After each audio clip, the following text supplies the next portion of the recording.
Salutations. Welcome to Strategy and Analysis Centre.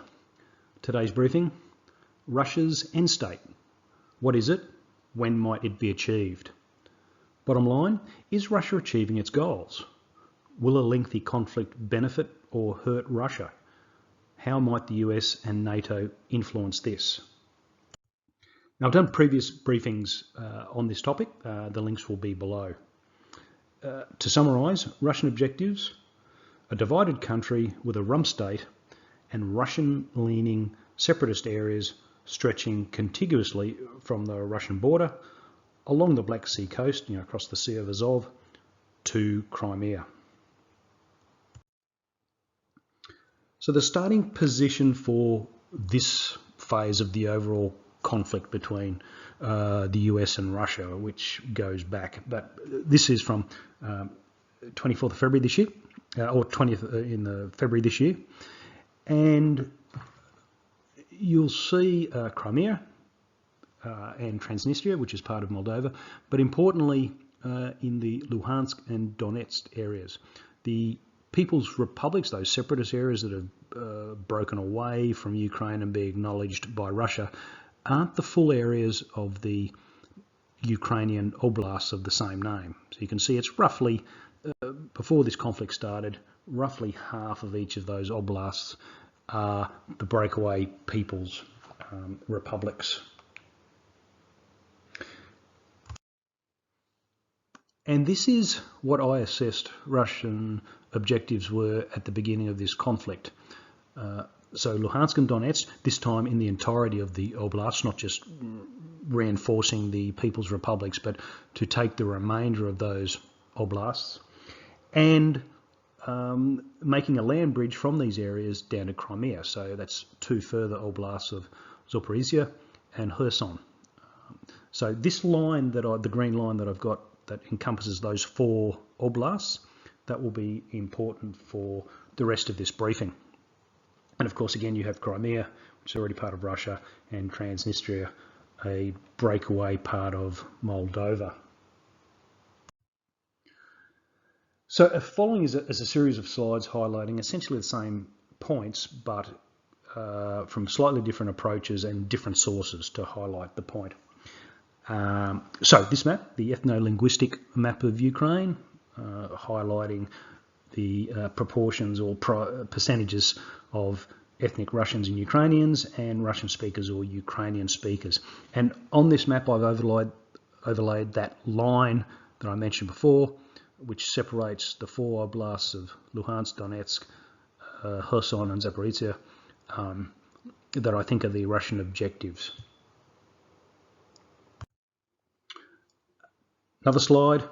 This is a percentage of population by province that identify Russian as its native language. So very similar, but slightly different. Again, with the red line overlaid to show, you can see it's very obvious here of Crimea, Luhansk and Donetsk, with a heavy percentage of Russian speakers.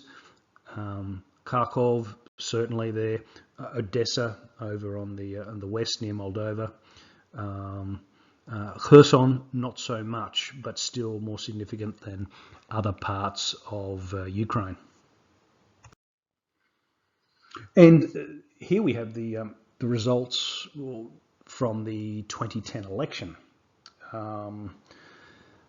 Again, with that line of overlaid to show the objectives. No surprise there, again, with Luhansk and Donetsk as very heavily leaning towards Russian supportive candidate. Then on the next tier down, Odesa, Kharkiv and Zaporizhia, and then further down for Kherson, Mykolaiv and Dnipropetrovsk. But still, this broad band here, far more than the rest of Ukraine. And then we go forward to 2014 conflict and bringing all those political, ethnic and linguistic considerations in. You can see these 8 oblasts, not including Crimea, the 8 oblasts that lean to various degrees towards Russia because of political, ethnic or linguistic considerations. So the current situation,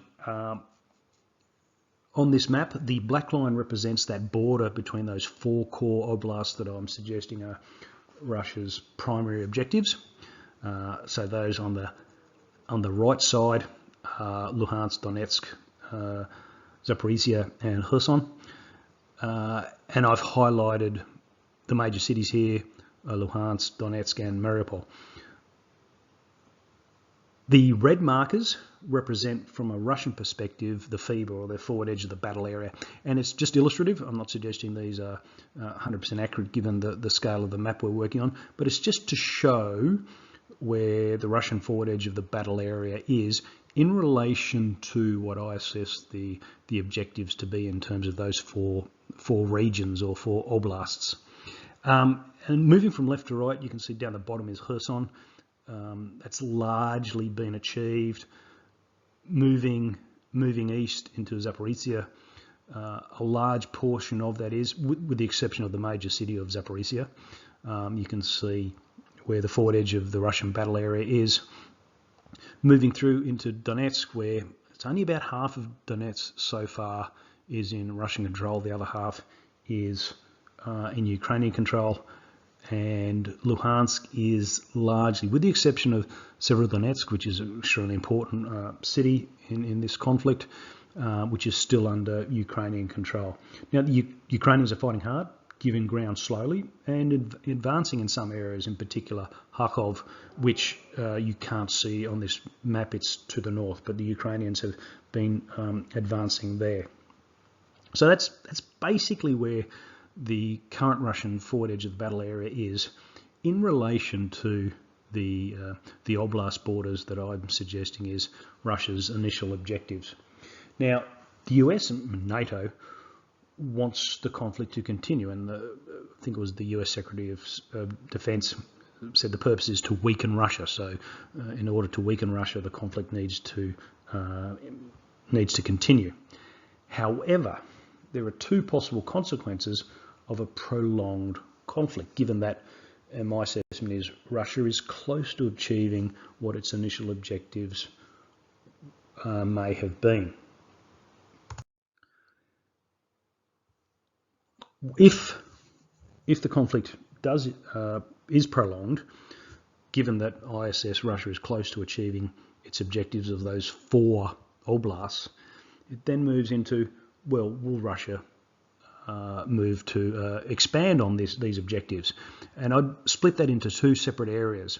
One area being the Kharkiv, Dnipropetrovsk area, at those 2 oblasts together, and a second possibility is the Mykolaiv, Odesa oblast as a pair. I can see either one of those being a focus for subsequent Russian objectives once they've achieved their initial objectives. So that's a danger for the US and NATO in prolonging the conflict if current trends continue with how the war is progressing in terms of Russian advances against Ukrainian positions, and not in all positions, as I stated earlier, because up in Kharkiv city area, the Ukrainian is doing well. The second possibility is for a prolonged conflict, brings in Polish considerations. Now, I don't go into rumours, but there is that possibility of Poland, with the US and NATO blessing, moving into traditional parts of Poland, in particular Galicia. Now, what I've highlighted here in red is those current Ukraine oblasts that largely confirm with that part of Galicia that would be in modern day Ukraine. And so there is some discussion out there and possibility of Poles moving into this area as peacekeepers or whatever to take that back. Now, I'm not going to comment on the likelihood of that, but it is out there in discussion and not just rumours, and there's a degree of logic of that. And if it was to happen, this is the sort of area that might come into play. So in summary, Russia does not want to conquer Ukraine, but it does want to destroy the Ukraine military. And I think we're seeing that in how the Russian operations are being conducted. Soviet doctrine, I realise this is Russian now, but previously, and studied this in a work context, Soviet doctrine was to advance across a wide front, look for opportunities, and exploit breakthroughs aggressively. And I think we are seeing that in the Russian operations so far.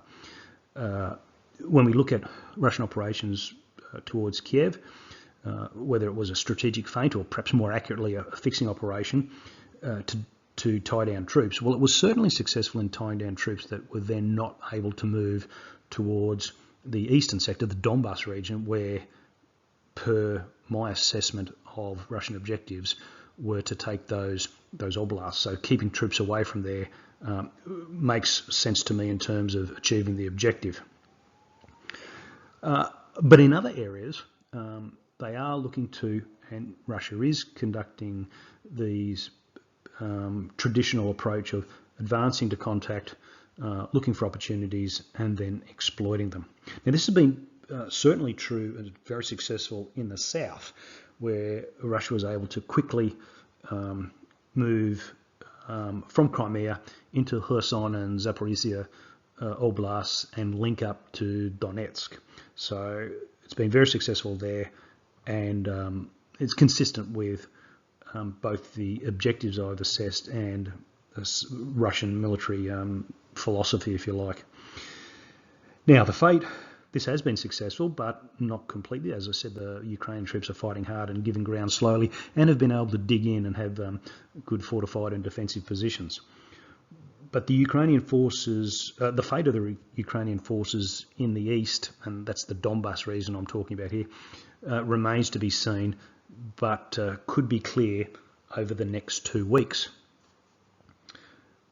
One question remains, though: will Russia make a concerted effort once it's achieved these objectives, or largely achieved the objective of these 4 oblasts, to go further to secondary objectives, being either Mykolaiv and Odesa, that pair of oblasts down to the southwest, or Kharkiv and Dnipropetrovsk to the north?